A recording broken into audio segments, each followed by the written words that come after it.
Tingnan na natin yung dala ng pinsan ko. Medyo mahigpit ang pagkakati pa.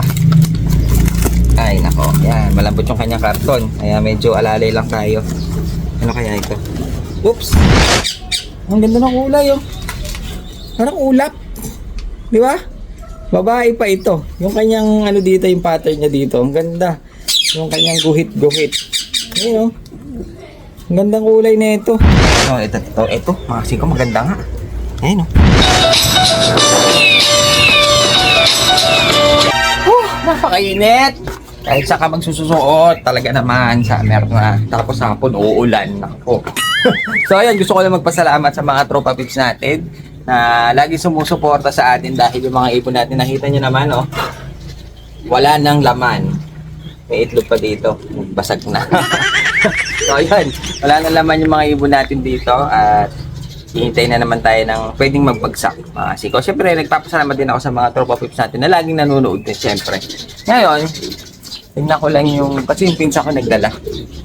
Kaso, ilang piraso lang ito. Papadisplay daw siya. Yung pinsan ko nagdala siya sa atin ng i-display natin dun sa pwesto. Hindi ko lang alam kung anong dala niya. Ito. Whoop! May paipit. Kasi ito, may paipit. Pero bago yan, syempre, try na natin itong mga paipit na to. So, ayan. Shoutout lang muna natin itong mga tropa pips natin na sila Carl James Manglikmot. Mga singko, tama ba? Lagi kita pinapanood pag break time ko ng Kamiling Tarlac. Ha? Ano kayang merendo nito pag break time? Kay Carlo Love TV, shoutout sa iyo. Kay Bong B ng Pangasinan, shoutout. Kay Jam Buang, shoutout kina Ace, Louie, at Erning, mga singko. Kay Romnick Traiho, ng Antipolo City, shoutout sa iyo. Kay, lasa natin mga singko, si Val. Lagi na lang si Val.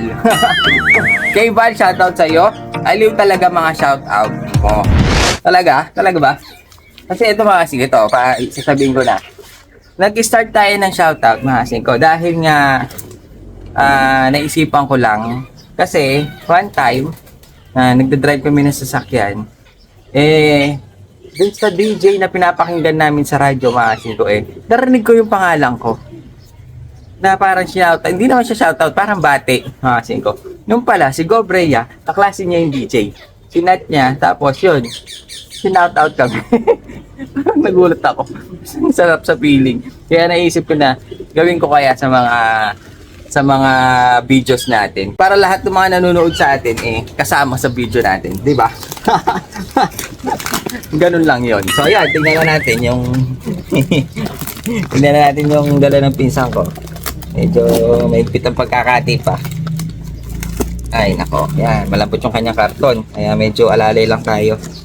Ano kaya ito? Oops! Umiyak! Sibong! Ayun, meron tayong sibong. Ordinary lang. Checker. Tapos, ano pa isa? Nesmith siguro to. Ayun o. Ay, ito, umiyak pa. Ayan. Pero sabi niya kasi, may dalawang maganda dito. Yun ang gusto kong tignan. Yung dalawa sibong lang. So, ordinary mukha. Nakita, parang lagi ako nakakita ng ganyan. Ito. Mga siko, maganda nga. Ayun o. Kita nyo ba? Ayun! Ayan, nakikita ko na. Sibong din. Mga siko, ito. Unahin na natin itong isa. Yun! Sa wakas. Meron tayo may display mga siko na. Young Bird Yellow. Ayun o.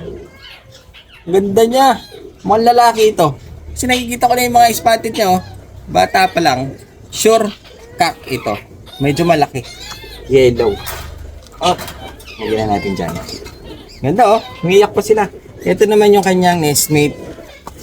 Yellow check din. Kaso, may tambulots na. May nag-iisa buluto ngayon, oh. Tagyawat sa ilong. Kapatid niya ito. Umiiyak pa sila. Mga mahilig magpatuto dyan na, lalo na of color. Pwede to. Ang ganda talaga tinitignan ng mga dilaw. Kasi ito, kapag nakikita ko, ito, lagi ako nakakakita ng yellow dun sa laruan natin. Pero pag nakakita ko ng mga dinadala nila, parang na ano pa rin ako. Parang bago kasi sa paningin ko, kaya maganda. Kasi kayo, no? Yellow, young bird, saka isang Yellow din na young bird. Ang dinala ng pinsan ko. Ngayon gagawin natin, hahanapan natin sila ng pwesto doon sa ating poultry supply para ma-display natin. Pinapa-display ng pinsan ko, siguro nagbabawas. Baka marami na siyang makapaanak na ito. Ang bloodline niyan, Paul Sayon pa. Pwede ikarera. Yung kaninang walang laman na kulungan natin, ngayon, meron na. Ang bilis, di ba? Tingnan na natin ito. Kasi ito kasi, hinabol lang sa akin ng mga tropa pips natin. Kasi daw, napapabayaan niya. Pero, tignan natin kung parang sakto lang ang mukha eh. Medyo maliliit yung iba. Nasa ito. Ayun, may mga bata. Uy! Mukhang napabayaan nga ni tropa. Payat. Uy! Mailap. May itik. Uy! Payat. Payat na naman. Payat. Hanap pa tayo. Puti. Oh. Payat. Ito, yung Batman. Makasin ko parang saddle. Ayan. Uy! Payat. Payat din. Op! Ito, makamalaki katawan. Pwede na. Payat lang ng konti. Ano ba yan? Ito, ang ganda ng kulay, matching oh. Dan bar. Yun nga lang. Payat. Yung alaga ni tropa, sakto lang ang mukha.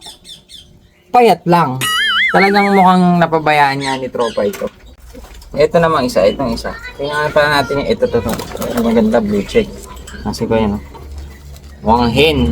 Yun nga lang. Payat nga. Parang payat lahat ng nahawakan ko. Kaya pala sabi ni tropa pips natin, medyo napabayaan na siya. Shoutout nga pala natin si tropa natin na si Torres Eris na nagbagsak sa atin ng mga ibon niya. Dahil nga sobrang dami na daw napapabayaan na niya. Yun nga, umayat. Kaya pala sinabi niya kanina, lahat yan, may tag. Tag gutom. Tingnan na nga lang natin dito yung isang naitabi natin. Mga singko, ito mayroon din nila yung tropa pips natin na mga mahilig sa off color. Classic off color lang ito pero hanggang ngayon napakaganda pa rin niya tinitignan para sa akin mga singko. Ito yung tinatawag nilang golden o Dan-check, tama ba? O kaki, parang kaki, parang dan, ko. Ang gusto ko dito, makikita niyo yung kanyang kulay, oh. Parang alon-alon, yung kanyang kulay. May dark, may light, may dark. Ko, ang ganda ng kulay. Ito yung parang golden ang dating, parang gold kasi yung dating niya. Ko, ang ganda, oh. Ganda ng kulay. Tayo natin ng konti itong camera. Ito ko, oh.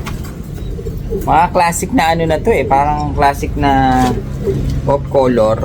Ito yung mga dating kulay na mga off color na magaganda noon sa amin nung hindi pa lumalabas yung mga stencil dahil ang kulay niya, ang ganda niya oh. Parang siyang kumikislap. Gold, hindi siya yellow parang gold. Tinatawag nila dito parang kaki. Ang gusto ko sa kanya yung kanyang kulay ayun oh. Parang alon-alon. Light, dark. Kaya ang ganda niya tinitingnan Ang ganda ng kulay oh. Parang ulap. Di ba? Babae pa ito. Yung kanyang dito, yung pattern niya dito. Ang ganda. Yung kanyang guhit. Ayun oh. Ang gandang kulay na ito. Ito yung tinatawag nilang gold. Pero ito mga ko, sumigat dito sa atin to. Dahil nga si John Lloyd kasi, mayroon siyang isang ganitong ibon. Parang nga naman siyang camouflage, di ba? Kaya tinawag niya dito mga singko soldier pigeon. Kung natatandaan at nabutan niyo pa si John Lloyd, yung mga bagong viewers natin kasi baka hindi niyo nakilala si John Lloyd Cruz. Siya ang pinakamagaling tungkol sa kalapati, sa kulay. Pigeon genetics yan mga singko. Ang tawag niya dito pigeon genetics. Ay, soldier pigeon pala ang tawag niya dito. Ayun o, paano kayo naging soldier pigeon to? Ay, nako John Lloyd, paliwanag mo kung paano naging soldier pigeon ito. Ako na naman? Okay, sino ba? Ang ganda pa ng pagka-gray-cell. Kaso, ang problema, ay hindi pa kinukuha ng may-ari. Nakakainis, ang dami na kinaka. 1 kilo na yata ito. Maigit. Pag nainis ako, malapit na ako mabuisit. Baka ibenta ko na lang ito mga 5. Ano ibibenta, uy? Ay! Ay, tsaka pala. Ibibenta yan. Narinig yan eh. Sa'yo ba yan? Oo. Narinig mo yung sinabi ko? Ang layo ko pero parang sama nung nadinig ko. Ibibenta yan. Ay, sa'yo yan. Oo. Kaya Kasi lagi siya ni, ni Kevin. nasa Kevin iyo. Padilla. Sa akin yan, pag mamayari ko yan. Sa'yo yan. Oo, may mga pedigree ako yan. May pedigree. Oo. Ang lupit ah. Inaano ko lang yan, galing ng helicopter yan, pinababa ko dito. Ang ganon. Oo. Ang galing ah. Ang galing. Ang galing. Kasi ang tagal na nito, hindi mo pa kinukuha. Baka mga itlog na dito yan. Ang ganda pa naman ng ibon, sa'yo pala yan. Bakit? Siyempre yan. Wala kasi kayong mga alam sa mga kulay. Hindi, ang pinagtatakan ko, bakit eto sa dami ng binebenta ko, bakit itong binili mo? Bakit mahilig ka talaga sa off color, may brown, ano bang tawag dyan? Ganito papaliwanag. Kasi hindi kayo masyadong magagaling sa kulay. Mga wala kayong ano sa kulay. Kunin mo. Sige, kunin mo. Yan. Yan yung binili mo eh. Oo. Isipin mo kung gaano ko kagaling pumili ng mga kulay ng kalapate. Oo. Isipin mo.